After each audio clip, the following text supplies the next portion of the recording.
Schools thrive on routine, and children flourish within an established one. Setting high but realistic expectations at the beginning of the year creates order. At the beginning of the year, children need to understand that the rules are there for a reason and for their benefit. The focus is to establish routine, make children comfortable in their new class and informed of their daily schedule, as well as what is expected of them. This often means that teachers refrain from showing their super silly side at first. A good teacher will demonstrate warmth and caring right from the beginning, but will pair that with a clear message that the rules and procedures are firm. Because routine takes time to build, repetition is often necessary. If children think it is acceptable to run in class screaming, they will continue to do so. But if they are corrected and then asked to walk in sensibly, they will learn the expectation more effectively. After that has been established, students can begin to show their silly and funny sides. The Essential Agreement, part of the IB curriculum, is a way to include the children in creating the laws of their class. It is a valuable way to show them their opinion matters, and since they came up with the agreements, they are more likely to follow them. To create an essential agreement, on the first day of class, the teacher will guide students through the process of brainstorming and selecting rules and procedures that they want to follow. Some rules cannot be compromised upon. However, the teacher can add those to the list and let the students come up with the rest. Students can do a think, pair, share in small groups where they come up with rules together and then share the rules that they have settled on with the class, culminating in a class meeting where an essential agreement is formed between the teacher and all the students that finalizes the rules and procedures they will use throughout the year. Here are some examples of rules and their respective procedures appropriate for 5th grade classrooms.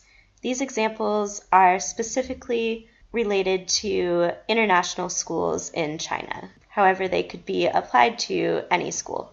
Rule number 1, speak English in class.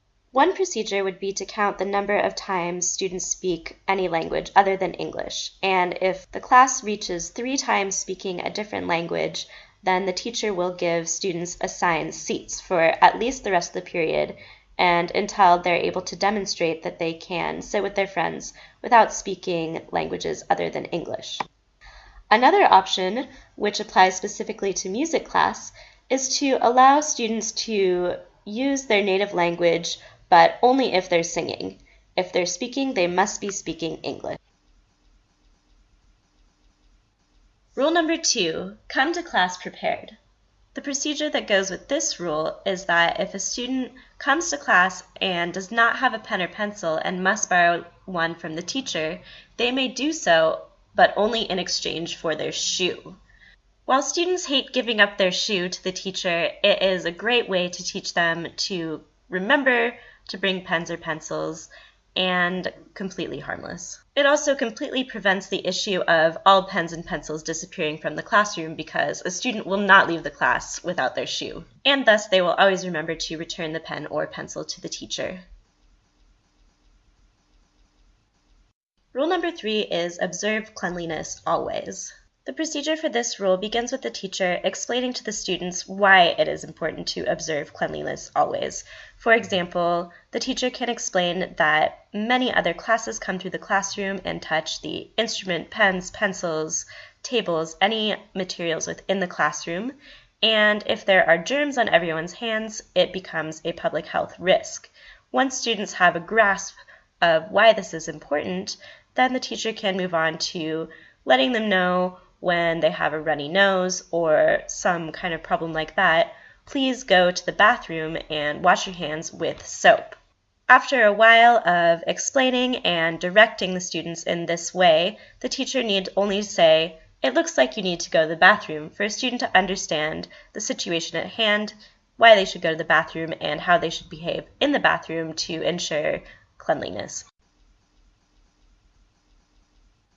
Rule number 4 is use technology responsibly. One procedure that goes with this rule is to restrict students' cell phone use to specific times, for example, only during break and lunch, as well as a specific place, like a cell phone zone, clearly labeled place in the school where students know that they are allowed to use their cell phone during the appropriate times only. Another procedure that goes with this rule is a strict no gaming policy as applied to both cell phones and laptops. If either of those procedures are not followed by a student, the following procedure is for a teacher to take their cell phone or laptop away and give it to the Director of Student Affairs. The student cannot pick up their own device. In fact, their parents have to come and get it directly from the Director of Student Affairs. Such a strict policy and procedure lets students know the importance of the rule, which is, again, use technology responsibly. Setting clear rules and procedures like this from the very first day gives students an understanding of what is expected of them.